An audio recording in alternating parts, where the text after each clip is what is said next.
Hey everyone, welcome back to the YouTube channel. As always, I'm Sum. And I'm Cody, and this is Cody Sum, and we are the duo who does more than Just each other. each other. So today we're going to go back and reference one of our older videos from a couple years ago that just happened to take off a couple months ago. It was a video called 3 Positions to Try When Bottoming Hurts, which we'll put that video up here in the corner if you want to go watch it first. But we got a lot of comments about certain scenarios and things that might happen while you're bottoming. And so we wanted to I remember everything we said in that video. Did you rewatch it? Yeah, it's 3 positions to try when bottoming hurts. So riding is probably the easiest because you can control it. Yeah. I don't know if we put that. I didn't know if we ranked them or not. We did rank them. We ranked them. So it doesn't even know our own content anymore. No, it's fine. It was 2 years ago. It was 2 years ago. We didn't have all this equipment. So one thing we did want to address from that video that we have changed our minds or our opinion on because of experience is that in that video we did give the advice of if it does hurt more when you are bottoming to try numbing cream, and that just will fix everything. And while that can be great because it does numb the painful sensation down there, it can be very dangerous in the sense of you might not know that you're actually hurting yourself. So we did also want to address that. Yeah, and we haven't really used it at all in a long time. I can't even remember the last time that we did use it. And yeah, it's definitely like a couple years. I haven't been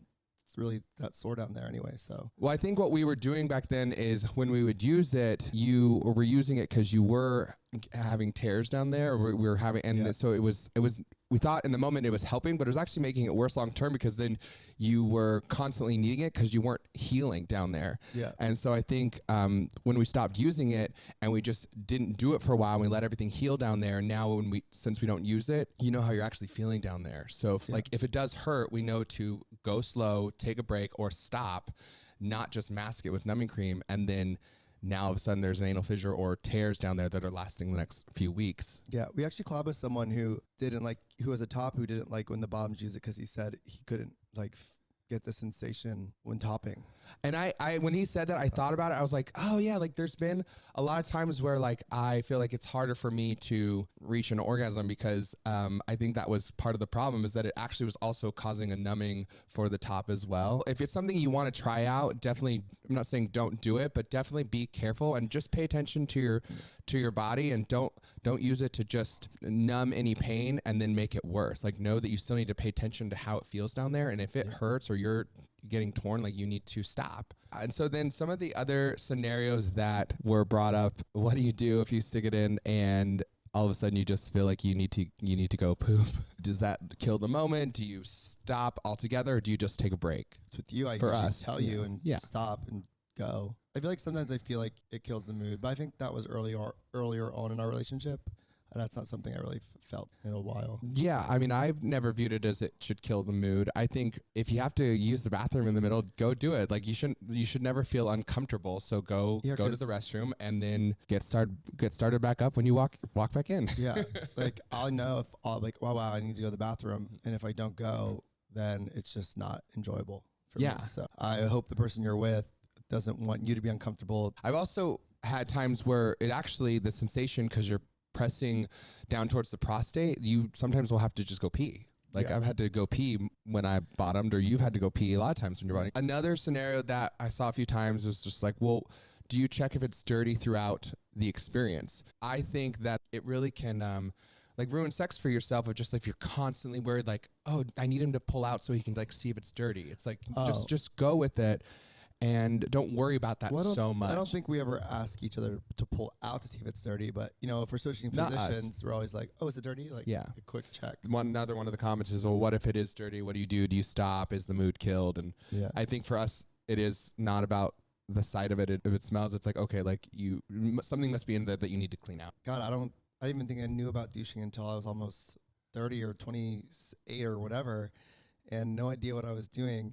And now that I've done it for so long, it's like when you douche, you do it until the water that's coming out is clean. If the water isn't clean, that means it's probably going to stink. One of the other things was like, is it okay to do it every day? Like, do you bottom every day? I'm fine with doing it every day.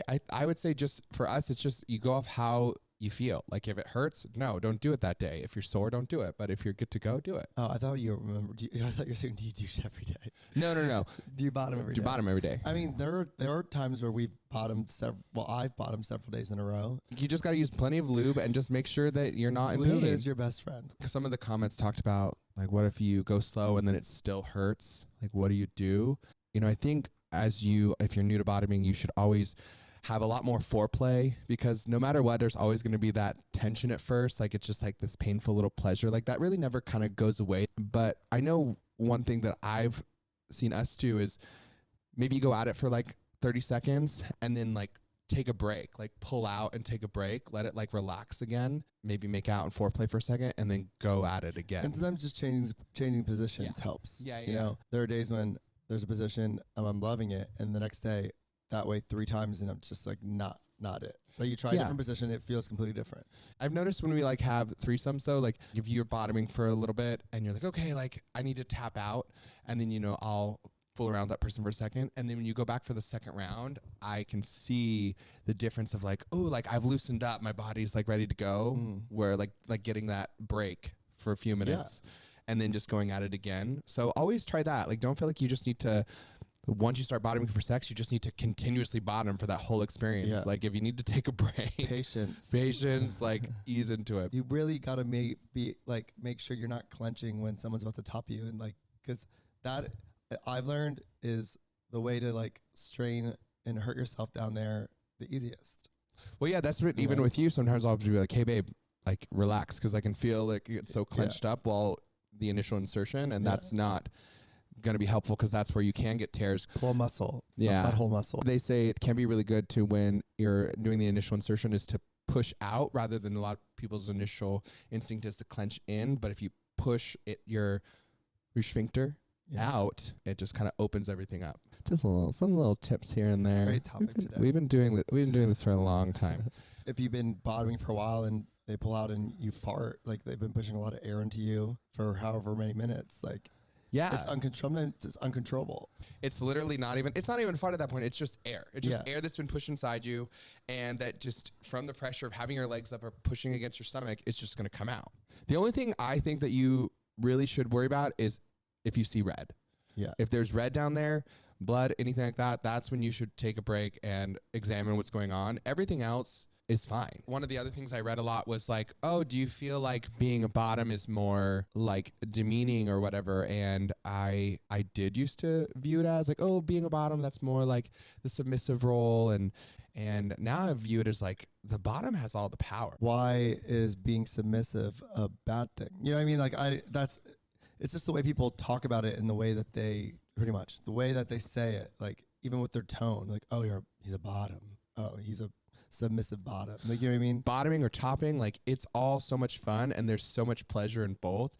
Being a bottom doesn't just mean that you're submissive. Like you're in control of a lot as a bottom. Being a top or bottom has nothing to do with how masculine or feminine, dominant or submissive of a person you are anymore. Yeah, I feel like for a while people are like, oh, you're a bottom, so you're the wife. You know, they always like, you know, it's you just hear that for so like, it's just like, what? It's just not a thing. Wife. It's not a thing. That was a stereotype, and that's just, I love that we're getting away from that. I mean, as a society. I fit all those stereotypes, but I like housework. I like to bottom. Yeah, but that doesn't make you a wife or the woman or whatever. Like, you know, we're both equal partners. I'm less emotional though. You have a lot of emotions. You're a big baby. I'm just a bigger baby. All right, I think that's enough for today. So thanks for being here. If you like this video, make sure to hit the like, subscribe button. Check out our other videos on, you know, sex and bottoming and everything. And yeah. All right. We'll talk to you later.